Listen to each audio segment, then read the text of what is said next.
have a guest with me, so you don't have to backstage, you don't have to do anything, but I'm gonna see if I can get Tierney Fairchild is with us today. We're gonna make room for her here. And let's see if we can get her in our camera range. See if we can just move this a little bit. There you go. We're just gonna put you front and center. How's that? There you go. There you go.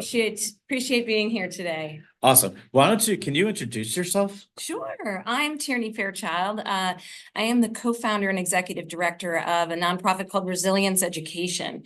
Our focus is on bringing high quality business and financial education to incarcerated individuals and learners, and to provide professional support post-release. And so we have a suite, we partner with business schools and actually law schools too, Jeff. We're here at UVA Law, and we're running a pilot in business education law for reentry. So our real main focus is to to bring the business community and to help those future leaders who are MBA students and law students to kind of help people get on a path to economic mobility. So first of all, thank you for joining me today. I apologize for the technical. I'm trying to get my picture on, but for those that are listening, you don't care. So thank you for being here. I jumped down from Washington this morning and drove down, and I'm going to be speaking here in a little bit, really about justice and challenges that people in the carceral setting have navigating education as they come home. And I've been a huge fan, of Resilience Education and the work that you do. Can you kind of explain to us a little bit about Resilience Education and why it's so impactful? Sure, Jeff. Thank you for the opportunity. I think Adult Literacy and Family Literacy Week, it's so important to think about how incarcerated individuals and people who are returning home have access to high quality education, not just any education, and the reentry support that they need.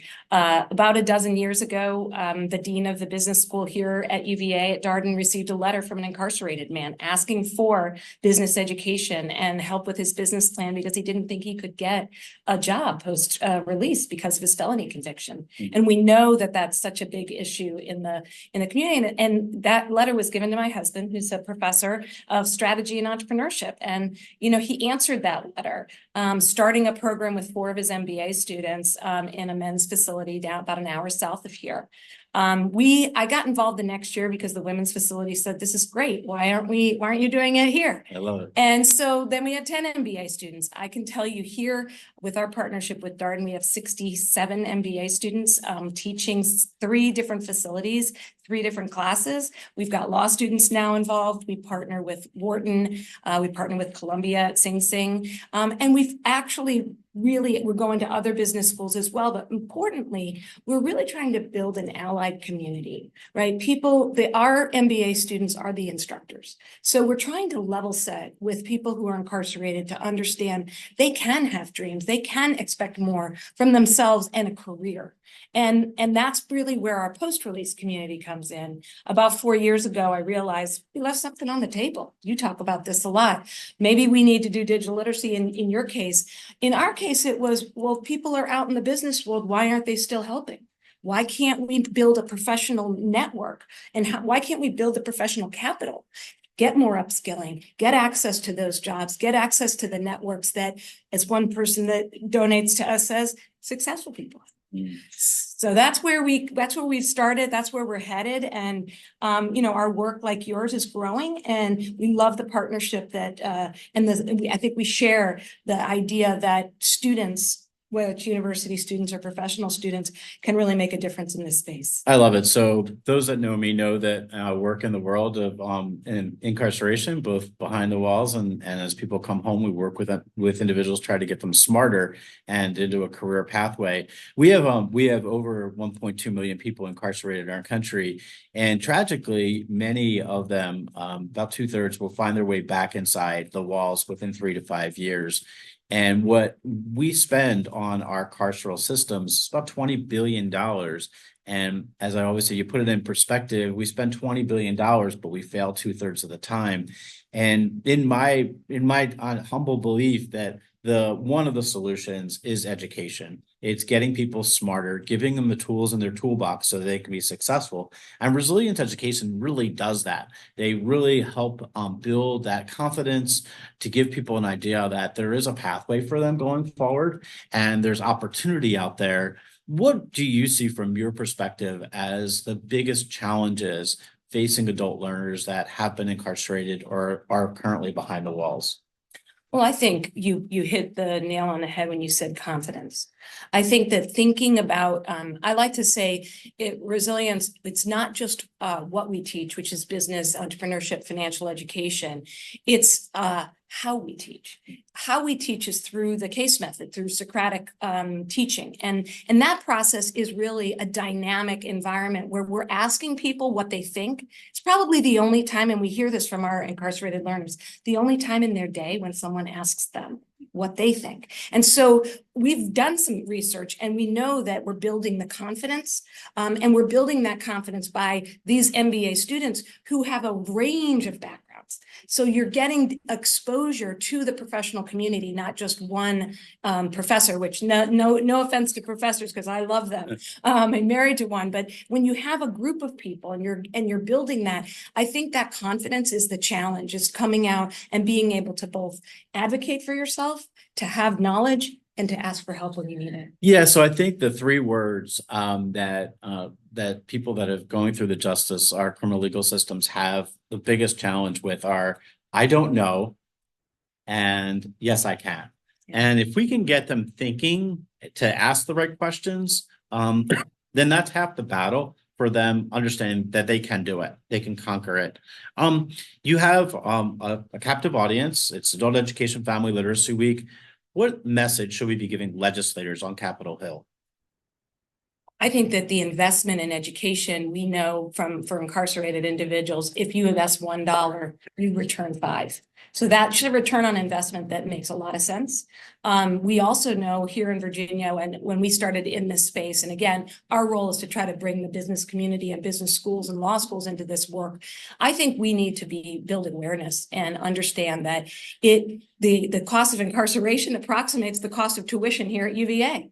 And so when we think about that cost, we could invest in education, we can invest in reentry, and we can invest in these individuals and the post-release support that they need. I like to think of it as we have to connect the dots. We have to take that long arc and understand if you're going to say reentry starts the moment you're incarcerated, well, then we have to help people all the way to the career side.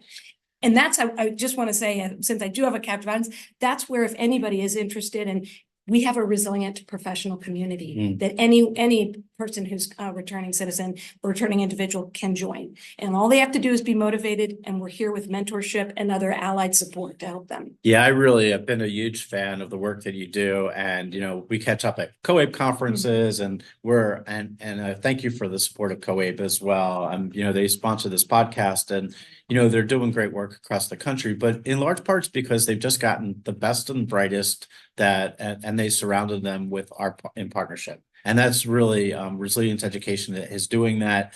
And I'm just so proud of you and the work you're doing and looking forward to doing a lot more in this space. We were yesterday, a number of senators and congressmen that we talked to were asking about correctional education, and they were curious about what we could be doing more to stop the revolving doors of our prisons and jails. And education is the center of all that, and helping people understand it starts with education and goes into a career pathway and getting people into those jobs when they come home that are really meaningful and sustainable, really big pieces of it. So I really love it. I'm curious before we're almost at time, but I just wanted to ask you if you there's a lot of success stories that I know that you have and the work that you do, but is there a story that sticks out in your head that you want to leave us with that just says this was a success for me? Sure. I learned we do training for MBA students, and I learned in a training when I brought one of our formerly incarcerated success stories to that training that when I pulled her, we were inside, I was visiting a classroom. She had served 20 years and she really grew up in prison. Turns out that she said, when you came out of the classroom and got me at the bathroom, at the water water fountain, because that's what they would do. They would go and meet their friends in other classrooms. I said, Robin, we really need you in the classroom. We need your voice right now. And she is now a very successful salesperson and executive. And I just want to say that, I mean, so successful that she's had different mentors.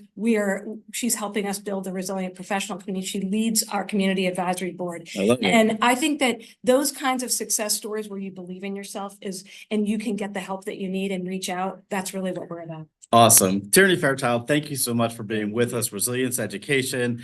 We're about at time, but this has been the Rise and Shine podcast. You're going to hear more from us the rest of the week. We'll be on tomorrow. We'll be on Friday. And we got Fab Friday with our fellows Friday afternoon, 2:00. Everybody stay tuned. But if you can do anything this week, go out, just be an advocate, have somebody come to your site, take a look, just do something, even sign the pledge, do something simple and get it out there. But it's always a pleasure being with everybody. Thank you. Big shout out to all our wonderful guests today.